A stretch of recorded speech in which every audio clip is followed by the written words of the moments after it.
no tenemos que caer en esencialismos, ¿no? De que una mujer representa automáticamente a una mujer o que un indígena representa automáticamente a un indígena y de pensar de que por el hecho de ser una identidad, uno va a representar a quienes supuestamente representan. ¿Cómo están? Bienvenidos a un episodio más de este canal de YouTube. Espero que les guste. Vamos a hablar sobre la ley de paridad en los binomios. Y para eso me he traído una invitada de lujo. No está aquí en Bolivia, ella vive en Hamburgo.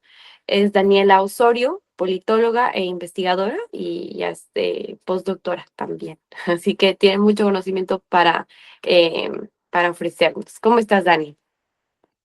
Muy bien, muchas gracias Natalia por la invitación y por dejarme ser parte de tu plataforma. Para mí es un gusto discutir estos temas y compartir un poco de mi investigación y si es posible ayudar un poco a la discusión crítica del tema. Sí, buenísimo. Bueno, como todos saben, en Bolivia se ha aprobado a través del Tribunal Constitucional Plurinacional la ley de paridad en los binomios en Bolivia, que va a entrar en vigencia el 2030. Y bueno, cuando estábamos en POV, ahí en las entrevistas, me preguntan cuál era mi criterio y la verdad es que muchos datos yo no manejaba y claro, a mí me parecía una ley que quizá nos podría ayudar a las mujeres a igualarnos un poco en el tema de representación política, ¿no? Al obligarnos, ya que hemos estado relegadas tanto tiempo de la palestra política, ¿no? La mayor parte de nuestra historia como Bolivia, las mujeres nunca hemos sido sujetos políticos. Pero yo sé que tú tienes mucha información, yo sé que tú lo ves desde una forma crítica y sé que nos puedes ayudarnos a tener una mejor posición sobre este tema. Contanos, Dani, ¿qué es lo que has encontrado en tus investigaciones y cuál es tu posición frente a la ley de paridad? Bueno, en general, como tú dices, ¿no? O sea, siempre ha habido un problema histórico de la baja representación de las mujeres, particularmente en los puestos políticos de elección, ¿no? Entonces, por eso, a nivel mundial, en específico en Latinoamérica y Bolivia, entre los pioneros, se ponen las leyes de cuotas, ¿no? Que obligan a los partidos a presentar mujeres candidatas en distintas proporciones. O sea, en Bolivia tenemos la paridad de alternancia, ¿no? Que es una de las leyes más rígidas para asegurar que las mujeres representen en paridad en la asamblea, en el órgano legislativo. Y como vienen a responder a este problema de la baja representación de las mujeres, ha sido visto de forma positiva en general, ¿no? Porque hemos visto de que hay un incremento numérico de las mujeres en todos los países en los que se han puesto estas leyes de cuotas. Y aunque hemos visto diferencias en cuán efectivas han sido, o sea, depende de cuán rígidas, si hay los mecanismos para reforzar su implementación, la voluntad de los actores políticos, etcétera, en sí han hecho de que las mujeres puedan ser electas. Pero esto solamente responde como a una parte de los problemas del problema de la representación de las mujeres. O sea, solamente a esta idea de la representación descriptiva, ¿no? De que idealmente en la democracia nuestros órganos electos deberían verse como se ve la ciudadanía, como se ve el electorado. Entonces, en un país hay 50% de mujeres, la representación descriptiva diría que el 50% de la gente electa deberían ser las mujeres, pero no es no es la única dimensión de la representación, ¿no? O sea, la representación sustantiva de si es que las personas que elegimos legislan en favor de la población y la diversidad de las poblaciones, o la representación simbólica, cómo es que la gente piensa en las diferentes personas que han sido electas, en todos los diferentes grupos de población electos. Y ahí es donde un poco entra mi investigación en problematizar estas otras dimensiones que hacen de la representación. O sea, sí hemos visto un influjo muy grande de mujeres en la política, mujeres que han sido electas, pero ¿cuáles son estas otras? ¿Cuál ha sido la consecuencia en estas otras dimensiones de representación? Si es que de verdad este número de mujeres ha ido a cambiar si los temas de las mujeres están siendo representados en los órganos deliberativos y si la gente ha cambiado su percepción sobre las mujeres en política. Y ahí es donde se acaban como las buenas noticias, por lo menos no optimistas de forma directa. En mi tesis de doctorado me enfoco primero en la representación simbólica, en cómo la gente piensa sobre las mujeres lideresas y como las mujeres en política, porque o sea, dentro de la literatura se entiende mucho de que una de las barreras que enfrentan las mujeres para ser electas es de que la gente no las ve como lideresas políticas viables, porque ha habido siempre una sobrerepresentación de los hombres en política, hay una asociación directa entre lo que es ser hombre, en lo que es ser político y en lo que es ser líder político. Entonces, todas las características, todos los estereotipos que la gente utiliza para pensar en los hombres, en el hombre político, es lo que asumen se necesita para ser un buen líder político. Entonces, esto de que sean agresivos, autoritarios, que muestren decisión, todos estos estereotipos que no son los mismos que utiliza cuando se piensan en las mujeres. O sea, en la literatura, y esto muy enfocado en la literatura gringa, o sea, en estereotipos que se tienen de las mujeres blancas en Estados Unidos, decía que como las mujeres son delicadas, maternales, prácticamente virginales, todos estos estereotipos que utilizamos para pensar en líderes no aplican.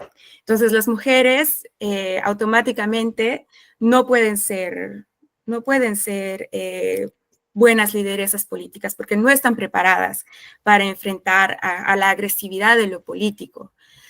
Y en mi tesis testeo esta idea en 4 países de Latinoamérica a través de un experimento de encuestas. Lamentablemente no está Bolivia dentro de mi muestra, pero creo que los resultados pueden hablar un poco sobre el caso boliviano, ¿no? De que encontraba de que la gente consideraba que las mujeres en política, en abstracto, tenían sí todas estas características de las mujeres, de ser más como maternales y tranquilas y pacificadoras e integradoras y qué sé yo, pero también tenían las características que consideramos que son masculinas para el liderazgo. Y en mi tesis pongo como hipótesis por las figuras de mujeres fuertes que han habido en la región y su participación política. Pero hasta ahí todo bien, pero encontraba de que esta visión positiva, entre comillas, de las mujeres se daba en los países donde había menor experiencia con las mujeres en el poder. Entonces, básicamente Colombia, que era uno de mis países en la muestra, decía que las mujeres eran como que lo mejor como lideresas políticas en comparación de los hombres, porque siempre las mujeres tenían mayores calificaciones que los varones. Pero en cambio, en los países que sí han tenido mujeres presidentas, por ejemplo, como en Chile y en Argentina, esas calificaciones positivas completamente desaparecían. Prácticamente las mujeres se equilibraban a lo que pensaban las y los votantes sobre los hombres, ¿no? Y esto me llevaba a suponer de que quizás son estas mujeres visibles las que están llevando a que la gente evalúe los distintos liderazgos. Entonces les pregunto después de mi experimento, ¿en qué mujer estaban ustedes pensando cuando respondieron mi pregunta hipotética sobre cómo calificaban a los distintos liderazgos políticos? Y en los países donde no había mujeres visibles, esto es pre-Sheinbaum en México y en Colombia, por ejemplo, o sea, los resultados eran como para reír o llorar. O sea, hay gente que ponía mi mamá, la Madre Teresa de Calcuta, así, Margaret Thatcher. Y en Chile y en Argentina, que sí tuvieron presidentas mujeres, la mayoría de los individuos que fueron parte de mi experimento ponían sus nombres, ¿no? Entonces, una de las consecuencias de esta baja representación de las mujeres es de que hace de que las pocas mujeres visibles que están en el poder van a moldear en cómo la gente va a pensar en las mujeres en general.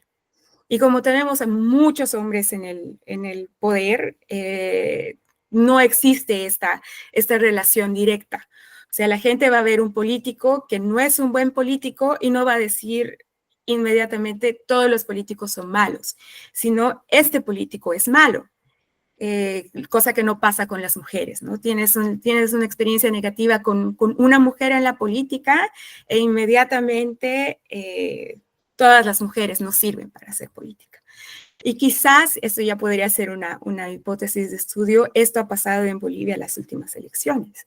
O sea, yo creo que la presidencia de Yanine Áñez ha hecho mucho daño en cómo la gente ha pensado sobre los liderazgos de las mujeres, por el tipo de estereotipos que han sido movilizados, de que ella era títere, la hipersexualización, de que la periteñida y etcétera, que prácticamente le quitaban completamente su agencia política y ha creado esta visión negativa de las mujeres en políticas a la que se ha tenido que enfrentar Eva Copa. A mí me sorprendía mucho los datos de encuesta de verla tan abajo, incluso más abajo de gente que era completamente desconocida o como el ex ministro que sí tiene cola que le pise, que sí era visible, qué sé yo. Bueno, entonces eso en la parte de representación simbólica. Entonces, ahí un poco uno de mis miedos de esta nueva ley para paridad en el ticket presidencial, ¿no? De que se va a poner a una mujer a pesar de las dinámicas partidarias, y lo que la gente puede hacer es utilizar la figura de esta mujer para juzgar a las demás mujeres en política. Y parte de estudios que estoy ahora realizando es de que cuando una mujer que está en el poder y se vuelve visible lo hace mal, la penalización de los votantes es mucho más fuerte que si un hombre lo hace mal. Entonces vas a tener una mujer que está en el ticket presidencial visible y que si no está a los estándares que la gente tiene sobre las mujeres en política, que es también parte de mis hallazgos, ¿no? de esta idealización de las mujeres que lo hacen todo bien, de que tienen cualidades masculinas pero también femeninas y qué sé yo, pones a una mujer de carne y hueso que quizás no está a las expectativas, entonces la penalización de los votantes es mucho mayor y se puede eso también traducir en penalización de las y los ciudadanos, ¿no? Además de que cuando las mujeres ocupan puestos de poder en cuotas, y esto es hallazgos en la literatura, de que hay esta idea de que no es por méritos, ¿no? Y si no es meritocrático, entonces es porque, y ahí entra todos los estereotipos con las mujeres, es porque es la amante de tal, es porque es una hueca, es porque es una títere. Y entonces las y los votantes van a utilizar estos estereotipos y especialmente en tiempos de campaña, donde las campañas negativas son cada vez más y más fuertes, cómo se mueven las redes sociales y la anonimidad y el insulto y qué sé yo, todos estos estereotipos negativos que las mujeres históricamente han venido enfrentando, para mí que es muy probable de que en las próximas elecciones se den en esteroides, ¿no?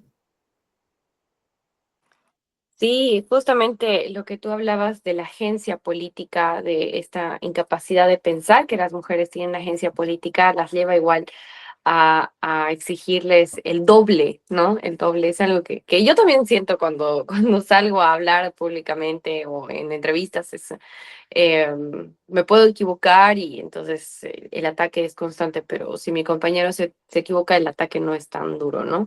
Entonces, ¿cuál es el problema de no entender, el problema estructural quizá, de no entender que la mujer tiene agencia política y quizá para las personas que nos estén viendo nos expliques este concepto de la agencia? Uh-huh.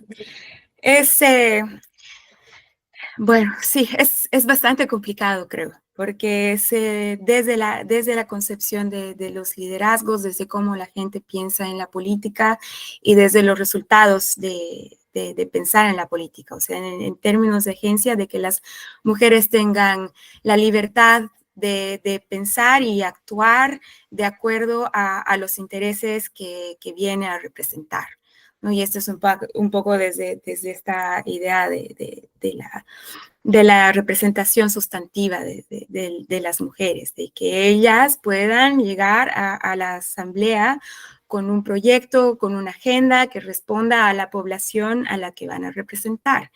Y ahí hay dos cosas que son bastante complicadas, que yo creo que también alimenta cómo la gente percibe a las mujeres. O sea, por un lado, se supone de que las mujeres, por ser mujeres, tienen que representar a las mujeres porque sí, ¿no? Y este es un poco el esencialismo en el que hemos caído, quizás desde un punto de vista, no sé, de querer pensar de que más mujeres en política iba a significar un cambio de lo político, ¿no? Y un poco desde la teoría de la representación de mujeres es esta idea de que como las mujeres nacemos mujeres, enfrentamos al patriarcado e inmediatamente tenemos experiencias similares. Entonces, como tenemos experiencias similares, entonces entendemos los problemas por los que pasan las mujeres y una vez en puestos de elección, podemos hacer algo para la gente que pasa por nuestros mismos problemas. Pero se supone de que todas las mujeres somos como un monolito, ¿no? De que todas las mujeres nos parecemos y que por el hecho de haber nacido mujeres vamos a entender lo que necesitan las mujeres. Y que eso está siendo, bueno, ha sido cuestionado desde hace mucho tiempo, pero desde las investigaciones empíricas muy recientes con la idea de interseccionalidad, de que son varias las identidades que confluyen para la representación, que nos damos cuenta que no es suficiente, ¿no? Entonces, lo que hemos visto en la práctica de las mujeres que han accedido a estos puestos de representación es de que sí son mujeres, pero en muchos casos eran la esposa de, la hija de, la hermana de, que sí eran, que sí había toda esta esperanza de que cambien la política, de que lleven una agenda en favor de las mujeres, pero que no ha sucedido. Y eso es lo que empíricamente se ve en muchas investigaciones, de que no hay cambios, o sea, no hay una relación directa entre más mujeres y una agenda política dentro de la asamblea que lleve las inquietudes de las mujeres o que las trate, o sea, esta idea de la representación sustantiva. Entonces, no, o sea, existen algunos estudios que ven lados positivos y otros negativos, pero depende mucho de qué variables se observan. Pero en general no existe este cambio radical de una agenda en favor de las mujeres a manera de que existen más mujeres en el poder. Y esto incrementa la percepción de la gente de que las mujeres no, o sea, no tienen agencia porque están ahí para levantar las manos, porque han sido electas no por sus méritos, sino porque las cuotas decían que tenían que ir y bueno, es eso. Entonces puede llegar a ser realmente contraproducente una ley de esta naturaleza en nuestro país, por los hallazgos que has encontrado y por lo que me estás explicando. Pero ahora, ¿cómo podríamos acercarnos a una verdadera representación de la mujer, ¿no? Quizás hay otros medios, además de los legales. ¿Cuáles son más o menos las vías que has encontrado, que has estudiado y que nos pueden ayudar a pensar en las mujeres que queremos hacer política? Claro. De que yo haya estudiado en sí, ¿no? Como yo trabajo como muchos datos empíricos, en que el contexto perfecto en que las mujeres sí puedan tener voz dentro de los puestos electos o en la política en general no existe, pero creo que sí algunos estudios y un poco desde la teoría política feminista se pueden dar unas luces de qué es lo que se necesita ¿Qué es lo que se necesita para cambiar? O sea, yo he escuchado mucho en esta campaña hablar de institucionalidad, ¿no? De la necesidad de tener instituciones fuertes, que sean autónomas, la separación de poderes, las normas y las reglas claras, etcétera. Que sí, pero no, en el sentido de que mucho de cómo pensamos en las instituciones y pensar también que los partidos políticos son instituciones en sí, llegamos a pensar de que las instituciones son neutras, de que no tienen género, pero las feministas de la institucionalidad, supongo que así se traduce, te dicen que no, o sea, que las mismas instituciones sí tienen género en la forma en que funcionan, en la forma en que las normas se vigilan, en el tipo de normas, en las reglas que son parte de las normas, que excluyen a las mujeres. O sea, tú puedes tener instituciones que sean eficientes y eficaces y que sean separadas, o sea, que haya separación de poderes y qué sé yo, pero por la misma naturaleza de los sistemas deliberativos, de quién la conforman, cómo la conforman, siguen siendo excluyentes, ¿no? Y por más de que tengas instituciones que funcionan, si terminan excluyendo a sectores de la población, y particularmente los sectores que han sido históricamente excluidos y que viven con la discriminación por sus propias identidades, por más de que tengas una institucionalidad fuerte, la institucionalidad no te va a solucionar todo, ¿no? Y por eso vemos una crisis de la institucionalidad en todo lado, en Bolivia y en cualquier país del que quieras discutir, ¿no? Y entonces yo creo que está en ese momento, en cómo pensamos las instituciones, en cómo pensamos la representación. O sea, yo creo que esta idea de poner todos los huevos de los intereses de las mujeres o de los indígenas o de la clase trabajadora, qué sé yo, en las y los representantes es una cuestión vacía, porque sabemos cómo se mueven los partidos políticos, sabemos cómo se mueve la maquinaria del Estado en general. O sea, tiene que haber una relación entre la política formal y la política de las calles, la política de las organizaciones, la política local, ¿no? Yo creo que en ese sentido es muy importante la movilización de las mujeres y que desde las bases, desde la propia ciudadanía movilizada, se puedan no solamente interpelar al poder, pero sí tener nuevos espacios de liberación que armen nuevas agendas que sí puedan ser representadas. Claro, ya habrían varias formas quizá de llegar, de incidir. Yo a veces sí he hecho mucho activismo antes de empezar las redes.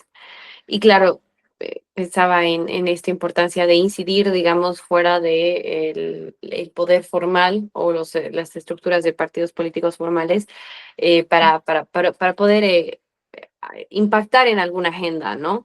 Sin embargo, todavía lo veía un poco muy lejano, lo veía un poco más difícil y ahora con el pasar de los tiempos digo, creo que tengo que empezar a organizar para un partido político, una cosa así, una cuestión así para poder incidir realmente no sé, en la mejora de las instituciones, etcétera. Pero claro, es una cuestión muy empírica la mía, así de prueba y error, ¿no? De Claro. intentarlo, no lograrlo y luego ver ahora estas nuevas vías. Pero me imagino que estas formas a las que te refieres de tener una relación entre lo formal, las calles, las organizaciones sociales, es algo que se construyen también con el tiempo. ¿Tú crees que en Bolivia estamos construyendo esto? ¿Tú crees que nos estamos acercando a esto? ¿Cómo ves ese panorama? Bueno, yo tengo fe en mis amigas. Sí. O sea, creo que sí, hay movimientos muy interesantes de mujeres que realizan investigación en Bolivia y que están en contacto con las mujeres de diario y que estudian sus problemas, pero también intentan buscar soluciones desde las mismas bases de las mujeres. En ese sentido, sí, quizás podría haber una esperanza, pero otra vez porque confío en mis amigas y sé quiénes están haciendo ese trabajo. Pero a nivel general y en las otras identidades y en los otros grupos en Bolivia, creo que es más difícil. Y creo que también es un poco del trabajo que ha realizado el MAS dentro de las organizaciones sociales. De que se hayan fraccionado, de que hayan perdido liderazgos políticos, de que la formación política de cuadros no haya sido prioridad, de que existan dirigentes y dirigentas con precios que han hecho de que se pierda esa movilidad, o sea, la movilización social y un poco el saber de los movimientos sociales y de las agrupaciones en Bolivia. Y es algo que lo he visto, ¿no? Y de que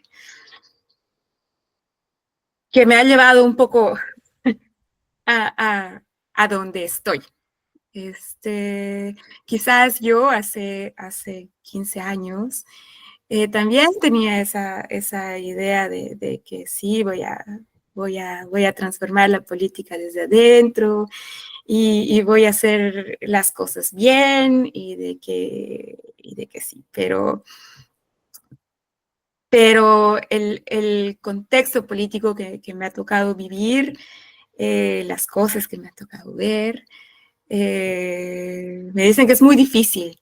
O sea, como individualidad es muy difícil. La idea es colectiva, o sea, igual, o sea, los grupos de poder son grupos de poder por algo. El poder económico, el poder político, las élites de todo tipo, eh, están ahí porque han aprendido cómo jugar el juego. Y una sola, desde una posición quizás un poco idealista, es muy difícil, ¿no? Yo creo que es necesario la colectividad. Y a mí me cuidan mis amigas, también espero de que sea la base de cuando pueda volver a Bolivia, de poder hacer algo, ¿no? De lo colectivo, de la gente que lucha desde abajo, pero una sola no es posible, ¿no? Y además hay como que muchos mitos en Bolivia de quién se moviliza o cómo se moviliza o de cómo realizar alianzas, que a mí un poco así como, cada vez que escucho lo popular o lo nacional popular, a mí me da ganas de rasgarme las vestiduras. Eh, por una parte, en la parte de cientista política en mí, porque creo que no es un término útil para pensar la realidad, y en mi parte de querer transformar el cambio, porque si vamos a pensar desde ahí que se puede hacer el cambio, si esa es nuestra alianza, estamos mal. O sea, porque en lo popular entran muchos grupos distintos, ¿no? O sea, en lo popular vas a tener desde sindicatos agrarios, juntas vecinales, indígenas, mujeres, pero también vas a tener a los camiris aymaras, a los cooperativistas mineros, a los interculturales, a distintas agrupaciones que no tienen los mismos objetivos de clase. O sea, ahí en la bolsa de lo popular estamos metiendo a un grupo muy heterogéneo, con intereses muy heterogéneos e incluso opuestos. Entonces, cuando escucho gente que quiere rearticular lo popular, a mí me hace sentir así como, empezaremos a ser un poco más críticos, ¿no? Y yo creo que que también tiene que ver cómo manejamos el tema de las identidades en Bolivia, ¿no? Yo creo que dentro de la academia y un poco desde los movimientos políticos de izquierda hay un tipo de racismo benevolente que nos hace meter a distintos grupos en la misma bolsa. O sea que creo que dentro de mucha gente todavía existe esta idea del indígena bueno, del indígena trabajador, del campesino que de sol a sol trabaja y que está ahí para el bien de la nación y que la comunidad y qué sé yo. Y lo que nos ha mostrado la realidad en estos días, en estos últimos años, es de que no es tan así, ¿no? De que no existe esa traducción automática entre gente que es racializada, porque lo que yo creo que lo que meten en lo popular es una racialización de los actores políticos, o sea, es lo que la gente cree que son las y los indígenas en Bolivia y lo ponen en la misma bolsa, de esta gente que es racializada, de los actores políticos racializados, pensando que tienen, o sea, que tienen dentro de su agenda política o intereses de lo colectivo, lo que no es verdad, ¿no? Y los resultados electorales nos lo muestran y el tipo de liderazgos que buscan, que son este tipo de liderazgo masculino, fuerte, de orden y progreso, nos lo está mostrando también, ¿no? El hecho de que seas un ser racializado o alguien que se identifique como indígena no significa que no tengas también intereses de clase, no significa que no tengas actitudes patriarcales u homofóbicas o todo en su conjunto, ¿no? Sí, evidentemente hay ahí como un falso entendimiento de lo que puede ser. Y bueno, Bolivia nunca en realidad dejó de ser altamente conservadora, altamente machista, muy contrariamente a las corrientes, digamos, críticas de la izquierda que dicen que Bolivia llegó a ser progresista en algún momento. O sea, quizás sí en algunas leyes, ¿no? Pero luego en la aplicación, Bolivia nunca ha dejado de ser una sociedad profundamente, sí, conservadora, ¿no? Nunca hemos podido salir de eso y todas las clases en general, las clases sociales en nuestro país.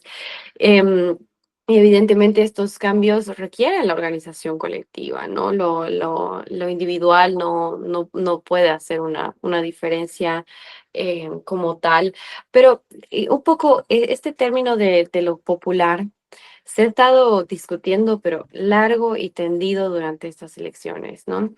Yo veía, por ejemplo, a Amalia Pando discutía esto, igual en los centros académicos también se estudia esto, se habla, se sigue hablando de lo nacional popular y claro, hay una diferencia entre, digamos, esta idea de lo nacional popular y los sectores populares que son completamente diferentes, pero tú nos dices los sectores populares son tan heterogéneos, obviamente no hay que romantizarlos, ese es un gran error, y se romantiza demasiado desde la izquierda el sector popular, pero esos sectores populares, tú dices, es heterogéneo, ni siquiera sirve Como el, categoría de en la estudio. categoría de estudio, ajá, pero ¿cómo definirías, digamos, o cómo verías tú, entenderías ese mapa Ujú, donde salían las votaciones en Bolivia y que se transfiere del movimiento al socialismo al PDC en estas ujú. elecciones específicamente? ¿Cómo definirías a ese votante? ¿Qué moviliza ese votante que en un principio votó por el MAS, pero luego que votó por el PDC?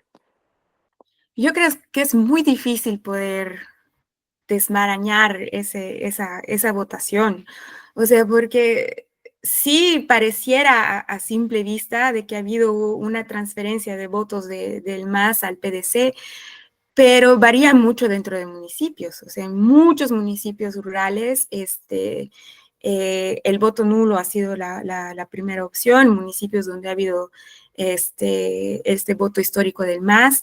En La Paz, si bien el Alto se vuelca a votar por el PDC, todos los municipios que son del área metropolitana, o sea, exceptuando La Paz, el voto nulo es la primera opción. Yo creo que ahí hay muchas cosas que desmarañar. O sea, yo creo que sí,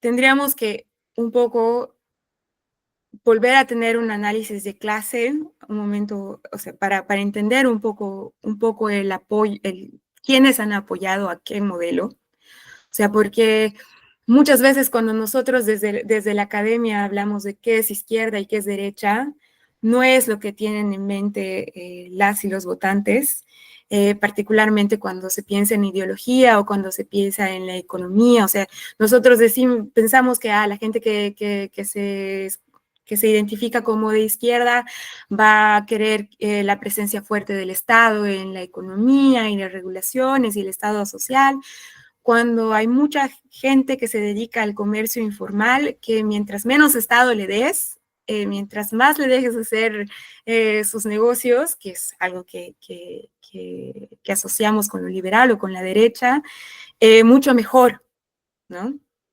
Entonces yo creo que esta trayectoria, Jaime Dun, Capitán Lara, Rodrigo Paz, ha estado muy presente en este tipo de votante que quiere la estabilidad. O sea, yo escuchaba la presentación del vocero de PDC, que es ahora diputado, creo, por Cochabamba, que con su presentación con los tiempos, la primera frase que decía era paz, orden y progreso. Entonces era así como, eh, amigo, esas palabras. Pero hay un sector grande de la población que quiere paz, orden y progreso, porque eso también significa una economía más estable. Entonces, votar programáticamente en este sentido es lo más fácil. Pero hay otras pistas que siguen las y los votantes al momento de hacer su elección, ¿no?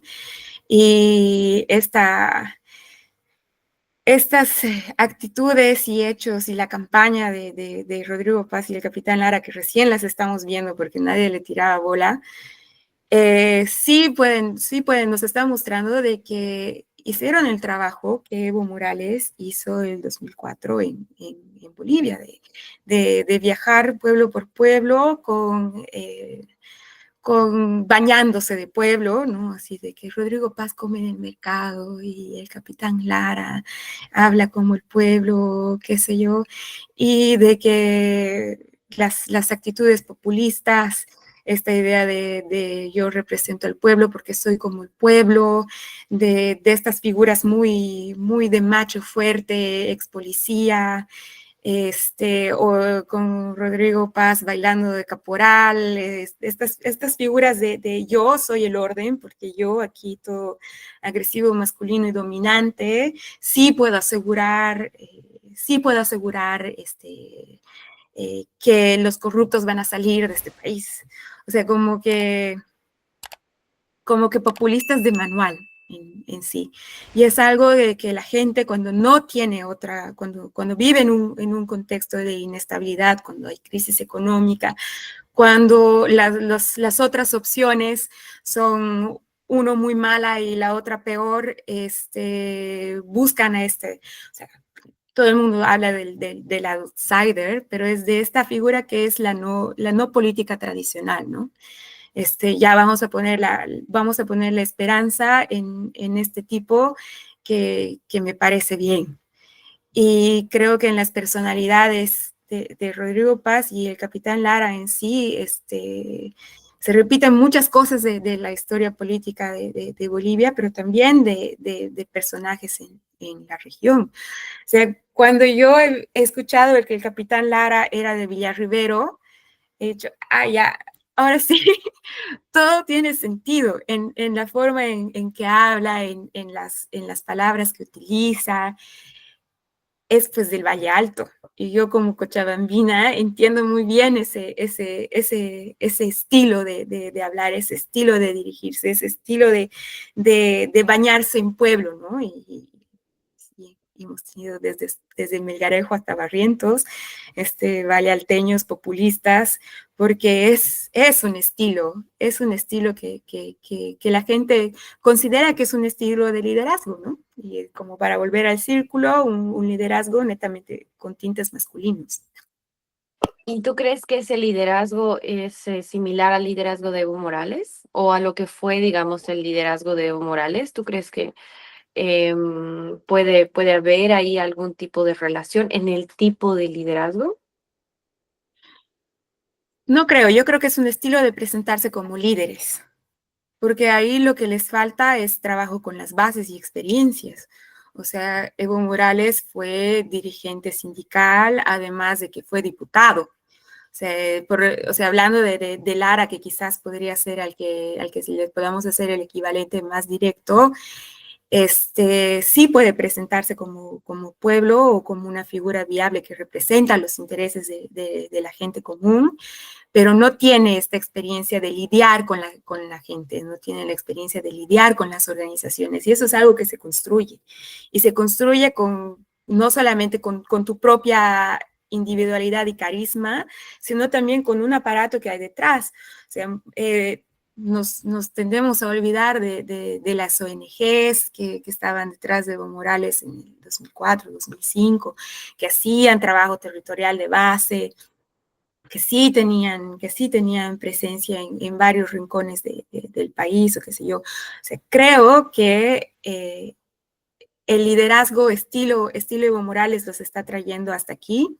O sea, una cosa es ir a apretar manos y a comer en los mercados, pero otra cosa es mantener la autoridad cuando las medidas que se tienen que tomar en el país vayan en contra de las comerciantes del mercado que un día te dieron la mano, ¿no? Como no tienen ese trabajo previo, no tienen las redes consolidadas, es distinto mantener este tipo de autoridad que tenía Evo Morales.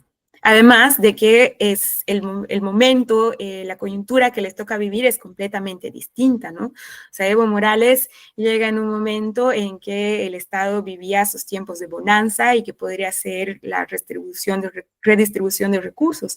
Ellos no, o sea, ellos van a llegar al completo opuesto. Entonces, les sirve como para llegar a ser la primera opción en la primera vuelta y muy probablemente para ser el binomio electo, pero para mantenerse en el poder con un tipo de liderazgo carismático con autoridad, ahí yo ya sería más cautelosa.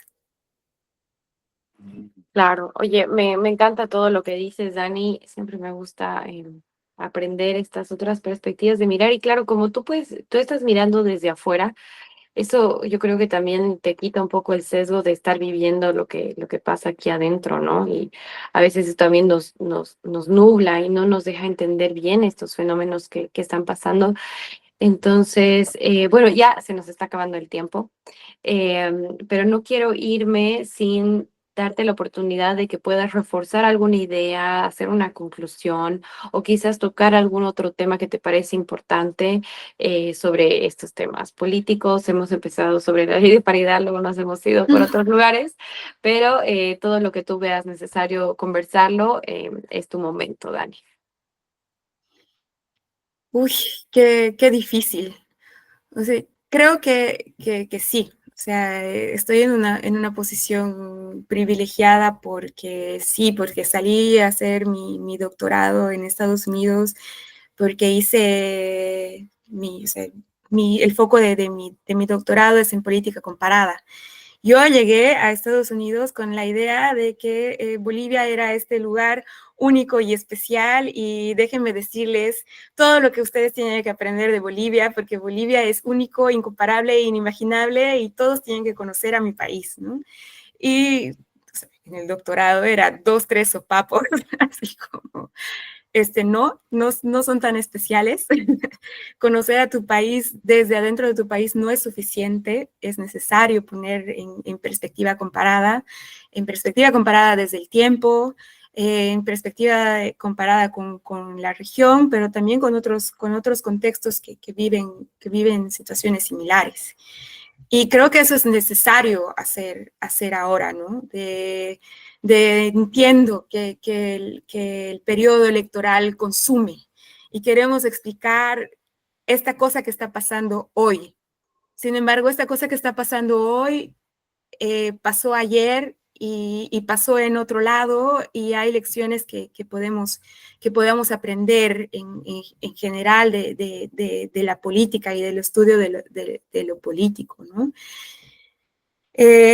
Y creo que lo que nos están dando las enseñanzas de las sistematizaciones, de las leyes de paridad o de esta necesidad de la representación descriptiva o qué sé yo, es de que no tenemos que caer en esencialismos, ¿no? De que una mujer representa automáticamente a una mujer o que un indígena representa automáticamente a un indígena, y de pensar de que por el hecho de ser una identidad, uno va a representar a quienes supuestamente representan, ¿no? De que la política es en sí patriarcal, la política se mueve por normas y reglas formales e informales que son misóginas, que son excluyentes, no solamente de las mujeres, pero también de otros grupos vulnerables, y de que no todo se va a solucionar por quien ocupe la silla de representante o la representante política, sino que tiene que haber un movimiento desde abajo y una comunicación de arriba abajo constante entre representados y representantes, y que los representados sean realmente la voz y realmente de quienes decidan y marquen las agendas, ¿no? Pero esta representación sin figuras mesiánicas o sin líderes carismáticos o sin los dirigentes que lo resuelven todo, que son otra vez figuras muy masculinas de deliberación, sino desde espacios más colectivos, de otro tipo de comunicación, de otro tipo de debate. Sí, bueno, mil gracias, Dani, una vez más por darte tu tiempo, por darnos tu tiempo. Y a los que nos estén viendo, gracias por llegar hasta aquí. No olviden suscribirse, no olviden dejar sus comentarios y pueden buscar el trabajo académico de Dani. Está en el internet, Daniela Osorio. No sé si nos quieres dar alguna referencia para que puedan buscar tus investigaciones y tu trabajo intelectual. Sí, claro. No. Daniela Osorio Michel. Siempre quiero utilizar el apellido de mi mamá porque soy tan hija de mi mamá como de mi papá.